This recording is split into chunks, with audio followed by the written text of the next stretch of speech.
Spaceship Earth, rising over the entrance to Epcot Center. It beckons as the gateway to future world, a vast new showcase for the technical innovations of tomorrow, pointing the way to exciting and achievable new directions in future living. Spaceship Earth stands as one of Disney's proudest achievements. But is it a machine, a vehicle, a monument? In some ways, it's all of these and more. But before it was anything at all, it was an idea and a dream. Now, as you will soon see, Spaceship Earth's theme is communications, civilization and communications from Stone Age to Information Age. And I therefore think it is very fitting that we dedicate Spaceship Earth to all of the people who have advanced communications, arts, and sciences, and in so doing have demonstrated that communications is truly the beginning of understanding. So now I would invite Governor Graham, Mr. and Ms. Walker, the First Family, and all guests to join me on the inaugural ride through Spaceship Earth.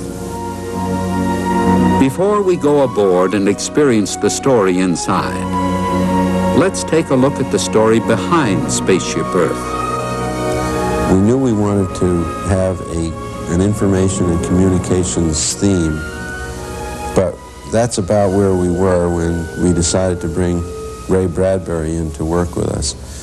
And Ray did some very brilliant writing of a very broad concept, which became the underpinning for everything we have done in Spaceship Earth. You know, one of the great pleasures I had 18, 19, 20 years ago is going out to Disney Studios and having lunch with Uncle Walt. I was a member of the Mickey Mouse Club when I was 12 in the Fox Theater over in Tucson, Arizona, and to sit with Walt and talk about the future was fantastic. And one day he said to me, you know, the horrible thing about World's Fairs is what? And I said, the horrible thing is the year after they open, they tear everything down. He said, well, I would like to build a permanent World's Fair, and I hope someday you'll have something to do with it. I said, my God, I can hardly wait to be hired. And finally, 3 or 4 years ago, the Epcot people came by and said, remember what Walt said? Well, we're going to build a permanent World's Fair and occasionally tear down the ideas inside the walls. That makes great sense, doesn't it? So the wonderful thing about the Epcot Center to me and Spaceship Earth and everything surrounding it is that you have a permanent World's Fair. You have a chance of influencing generations of children. So what we did was to essentially go back and look at everything that had been recorded historically to depict sort of the rise of civilization from the time of the caveman to today, and see if we couldn't track along some pathway that would give us the ability to link events one to the other. And what we chose as the device to do that turned out to be communications. And once we decided that that was going to be the theme that we would use to develop the story points for each of our individual scenes in Spaceship Earth, we then went to the Annenberg School of Communications at USC and worked with Fred Williams, who at that time was the dean of the Annenberg School. The process started by drawing a big timeline going back to about, say, Cro-Magnon times, around 40,000 BC, and then plotting a lot of dates and events, things like the presumed invention of writing by the Sumerians and Egyptian hieroglyphics, and then moving into things like, obviously, medieval years are very exciting, coming of the printing press, and then things speed up an awful lot as you come toward the communications future, and they actually get to be a whirlwind by our times. You know, the whole process is speeded up. So what we did was to draw, at first, a big timeline, did it including with graphics, drew some little pictures here and there because that seems to stimulate the creative process. And then a bunch of us sat around for a couple of days and bunched events together. Kind of took places on the timeline and squished them together and said, well, you know, maybe writing was kind of the basis for civilization. You know, you could put down laws and things like that. And the ability to take writing and store records and do scientific calculations and things like that was sort of an era of early science and that kind of thing. And then the printing press allowed you to really have the first kind of mass communication where you eventually could send messages out across time and distance. And then, of course, the most exciting part is getting into the modern electronic technologies, which, you know, allow you to beep a message from one point in the world to another point at the speed of light, to have people teleconferencing, computers, all this kind of stuff. So we tried to bunch these events together in terms of the things that together the items allowed us to do, like what did the invention of writing mean for civilization, and what did the printing press mean, what did the coming of the telegraph and the radio mean, how did life change, and all of those things. Well, all that blends into how we look at the future. We have a bunch of new things with us now, and how we're going to live in the year 2000 will be highly affected on all these new communication devices. So that's kind of how we do it. I think it finally grouped into about 16 or 17 scenes. So, to begin, there was a dream to tell the story of our progress in communication in a new and totally unique way. I think this is the biggest mural that I made for Spaceship Earth in Florida. It's going to be on the wall just in the entrance. To begin, I have to ask, where did men come from? Where are we going? What are we looking for? And I think the answer is power. The power of the universe, the good of the universe. It is the life, the electricity. This is where we come from, and I think that where we want to go. In this painting, I try to make people understand how man communicates, the meaning of communication, how important and powerful communication is. Turning a dream into reality. Teamwork and cooperation has made it possible. That's also where our story starts, the human story. It's real touching to see elements that you were involved with when they were a minor concept, and you saw the development stages occur, and once you actually get them produced and get them up and get them physically in the building and you walk through, that's remarkable. Another thing, the other night we lit Spaceship Earth, the outer dome, and that was extremely touching for me to see that dome illuminated. And I don't think anybody will ever realize all the blood, sweat, and tears that goes behind what that guest is going to see when they ride through that dark ride. They're not going to understand what it took to erect steel and put up drywall and put in control systems and electronic equipment.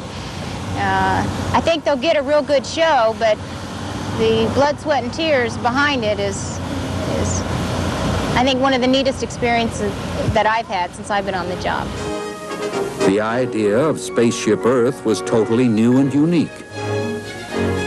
To build the world's first complete geodesic sphere, 165 feet in diameter, 18 stories tall, elevating the entire structure 15 feet off the ground, constructing a multi-story ride inside, and enclosing it all in a decorative skin. By making use of the technology of tomorrow, the newest ideas, materials, and techniques industry has to offer, Spaceship Earth embodies the spirit of Epcot Center and serves as the centerpiece of future world. We do want to give our guests a glimpse into what the future might be, and in doing so, showing unique building materials, unique structures, and taking the latest technology that's available and showcasing it for our guests. For example, the outer skin of the sphere is formed by 954 alucobond panels that were built to our own specifications. No panels shaped like this had ever been made before, and a special device had to be invented to hold them and lift them into place. It's the world's largest installation of this material. Underneath the panels, the entire sphere is sealed in a thick black rubber membrane for waterproofing.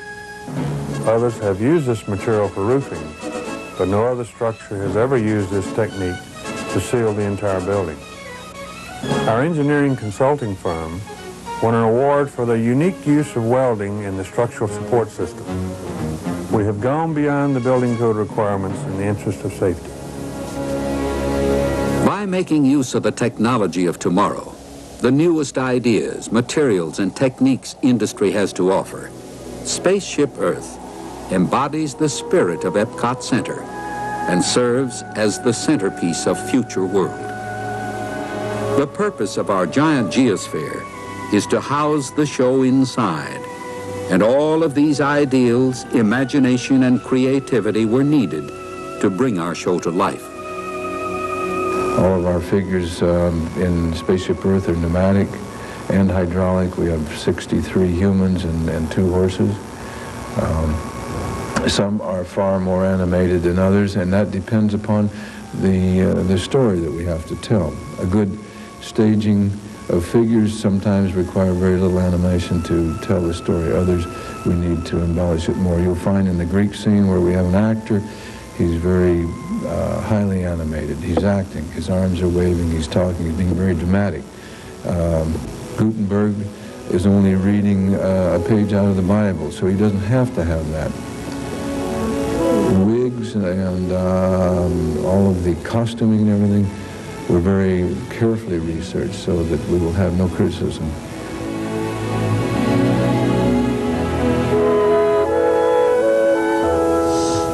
The process of costuming begins by studying the model of a figure and consulting with the art director, sculptor, and writer.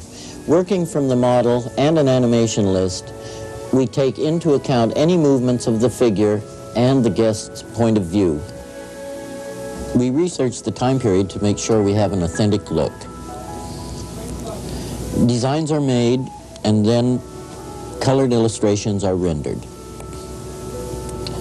After taking measurements of the figure, costume manufacture begins with a muslin garment first. After verifying the fit, we finally can start the cutting and sewing of a finished costume. Many of our fabrics are the finest available. Some are specially made for us or hand-woven. When the whole process is finished, we have a costume that contributes an authentic and lifelike feel to the figure. And now it's ready to be brought to life. Now that we have a better idea of what went into the making of Spaceship Earth, let's go aboard and experience the story inside. To get to the beginning of our story, we have to go back 40,000 years into the past, back to the dawn of history. Navigators of Spaceship Earth, do we dare to be? Could we ever have enough knowledge to chart our own course wisely? The choice is ours. We already have the tools to destroy Spaceship Earth and ourselves. But we also have the most important tool of survival, our ability to communicate and share our knowledge. By using that tool wisely through the centuries ahead, we can prosper and create a beautiful future on this, our Spaceship Earth. Say it's a ride through time from past to present to future. I would say that with the Renaissance period, as an artist, I particularly appreciated that. But I tell you, the music, I love the music too. That may be minute in the thing, but it's very effective. And yet Spaceship Earth talks about how fragile our Earth really is, and this sets the theme.